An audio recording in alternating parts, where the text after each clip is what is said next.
یوه ورځ یو سړی د پاچا دربار ته راغی او د وظیفې غوښتنه یې وکړه. پاچا ترې وپوښتل څه قابلیت لري؟ سړي وویل سیاستپوه یم. پاچا موسکی شو ځکه په دربار کې له مخکې نه ډېر سیاستپوهان وو. نو هغه یې د اسونو د طبیلې مسل وټاکه ځکه چې پخوانی مسل یې څو ورځې مخکې وفات شوی و. څو ورځې وروسته پاچا له نوي مسل څخه وپوښتل زما د خوښې اس څنګه دی؟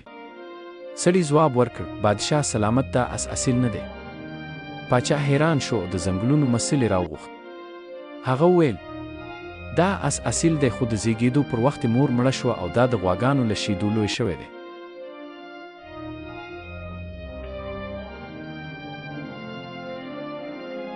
پاچا له سړي وپوښتل ته څنګه پوه شوې؟ سړي وویل دا اس د غوا په څېر ټیټ سر واښه خوري. حال دا چې اصیل اس واښه په خوله کې نیسي او په لوړه غړۍ یې خوري. بادشاه د دې کس له پوهې متاثره شو. د دې کس کور ته یې په ډالۍ کې غنم، وریژې، غوړي او د مارغانو غوښه ور ولېږله او هم یې د ملکې په محل کې په یو خاص موقف تعین کړ. څو ورځې وروسته بادشاه له دې سړي نه د خپلې ملکې په اړه رایه وغوښته. سړي ورته وویل چې خوی خاصیت یې د ملکې دی خو شهزادګۍ نه ده.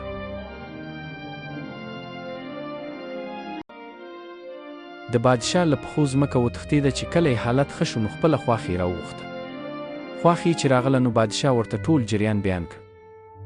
خواښې ورته وویل چې زما د لور د زیږون په وخت ستا پلار زما د لور غوښتنه ستا لپاره کړې وه، خو زما لور 6 میاشتې وروسته وفات شوه. نو موږ د دې لپاره چې شاهي کورنۍ سره نږدې واوسو د بل چا لور مو فرزندي لویه کړه او تا ته مو واده کړه.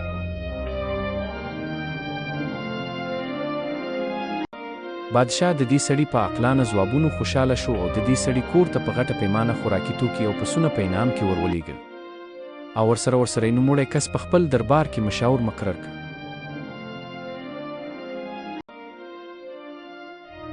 ورځې تېرېدې.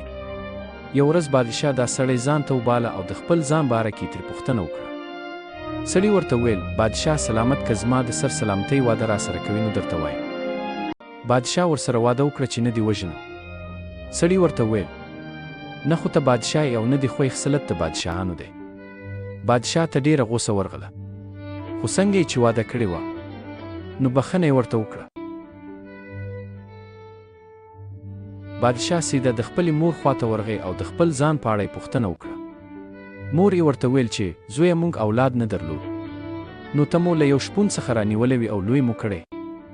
بادشاه بیا دا سړی خپل ځان ته راوغوښت او په حیرانۍ ترې وپوښتل چې ته څنګه پوه شوې؟